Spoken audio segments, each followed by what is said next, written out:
To learn the good, the bad, and the reality of the off-grid lifestyle, click subscribe so you don't miss anything. Hit the bell notification.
So, had a pretty productive day today. This is the first time we've been out, I would say, well, since the pandemic hit 2 months ago, I guess. Well, maybe under 2 months ago, a month and a half ago, whenever it was.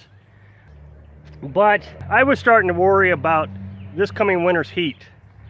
I don't want to run propane all winter long. I've tried it before in the camper, and it's just too dangerous.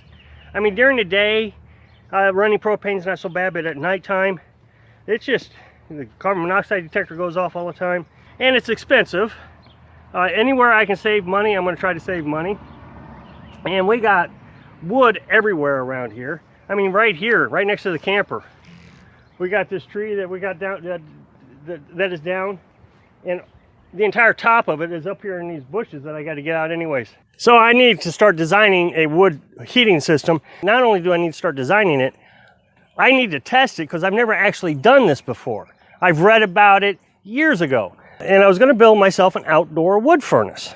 Well, the first step you got to do is you got to buy some sort of wood stove. I asked Carolyn, do you want to buy something new or do you want to buy something used just until, we can get through this winter? And if it's used, let's see if we can get it real cheap. We talked about buying a outdoor camp wood stove on Amazon for about 150 bucks. But then we got to thinking about it, and that's a big waste of money, I think, because we're not entirely sure it would actually heat the tiny house once we got it built. So Carolyn started looking around. Well, apparently during this pandemic, a lot of people are in desperate need of money, unfortunately. It's just the way it is. Nobody's working, and everybody is selling everything on Facebook Marketplace right now. And there's just dozens and dozens of wood stoves really cheap. So last night she started messaging a bunch of them. One of them replied back, and it was $50. We said, okay, we'll meet you today. The first place she told us to meet her at was 75 miles away. And she said, where are you coming from? We told her. And she said, well, we'll meet you here, which was 40 miles away, so it was a lot closer. Now, I knew there was no way I was going to get it out of the back of that truck. All night long, I've been thinking about how am I going to get it out of the truck and down the hill, and no matter what I do, it was going to be difficult, but I needed to make it as least difficult as possible. So we got this garden wagon, I've been wanting to get this anyways, make life easier just around here. We're not going to get an ATV or a garden tractor or anything, but we need something to pull things around with that's sturdy. I saw these years ago, 15, 20 years ago, and I wanted one back then. So we stopped by Menards on the way back, and we got it for $100. First thing Carolyn said is, that stove's heavy. Is it going to hold up under the weight of the stove? And this one can hold 900 pounds. It's easy to maneuver, works really good. Air up tires, they can hold 300 pounds each. And you saw us trying to get it out of the back of the truck. It did really good. Held up the weight really well. I would say the stove is 300 or 400 pounds, easy. So what we did to get it out of there was the steel beams that we got off the trailer. Over here, we cut the trailer the other day, cut the back half of it off. So we had most of this in 6-foot sections, but I got 2 pieces that are 8 feet long. So I took the 8-foot pieces and I put them on the tailgate. Now, it wasn't a flawless transition. I mean, of course, I had to get them over the hump. You saw the trouble I had there. Well, the other thing I did, which helped out a lot, was I put a pulley there.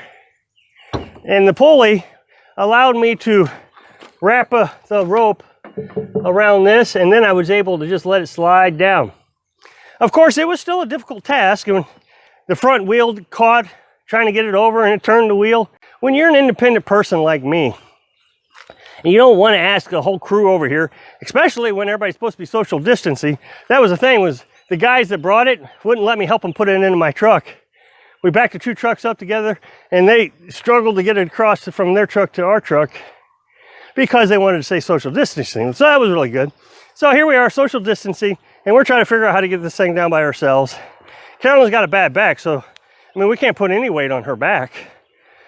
These are the things that you just try to figure out on your own, and I've always been like this. The little pulley we found laying up here by the trailer when we were cleaning up the trailer. So that was even free. And the thing is, up in the tree over there, there's even a bigger one. I just got to get it down. Now, here's how I'm going to make the wood furnace. I've talked about this before, but maybe now I can show a better visual representation. So I got the wood stove. I've taken the legs off of it. I'm going to lay it right on the ground like this. I don't even think I'm going to bother with leveling it. I'm not sure I'm going to level it. I might level it a little bit, but I'm not too worried about it because the dirt will serve as a great insulation. It needs a little work. I got to clean up some spots. There's a crack here that I got to get fixed. I'll just probably use some JB Weld there. JB Weld's pretty easy and cheap. So the idea is I'm going to wrap this thing in concrete blocks like this. And it's going to come out. So I'm going to build a box around it, just the 3-sided box. So the box will go probably out to here, not too far, and then back and then onto the other side. Basically, and then of course I'm going to have the top covered up in blocks also. And so now I've got myself a really hot, heated room. And that room will hold a lot of temperature. If you know anything about how rocks and blocks and different things, they hold heat really well. So that's going to be a great insulator. Now I might put some insulation in these, and with the gaps, there's going to be a few gaps. I'll have to put some concrete or dirt or something. I'll have to figure out how to seal that up better. And then I can start a fire. Now the box is going to get real hot. Now I got to get the heat from inside this box that I'm going to create right here into the camper. And that's going to be pretty easy. So I'm going to use this flexible ventilation. See? And you buy this for air conditioning, heating for homes. It's insulated. I think it's like R8 or R6. It's insulated. And so what I'll do is I'll cut a hole in the underneath side of the cab over. So then I'll run the ventilation from the back side of the heater here into the camper. And then I'll have a return coming out of the camper back in. I have a thermostatically controlled fan that I'll put on the inside that I'll suck air from the box on the back side of this. And it'll suck air and blow it into the camper, and then there'll be a return to return air back to the furnace. Now I can put a fan on the return and just let it blow all the time. As soon as that air comes into this room where this wood stove is, it's just going to superheat that air and blow it right back into the camper. The stove will we'll be able to turn down and turn up. It's got a damper in here. It's a really nice damper where I can throttle the heat. The other thing I'm going to do is I'm going to get smaller ventilation. I don't know, maybe 4-inch. And I'm going to run it from the stove up to the water tank also. And then I'll insulate the water tank. I'll put styrofoam insulation around it. And then the water tank, well, I'll have a little, I've got a little bitty computer fan that I can just blow air into just to kind of keep it warm. It doesn't have to be really super warm, just above 32 degrees to keep that water from freezing. And I'm going to start working on this a little bit tomorrow, I think. I've already got almost one side done.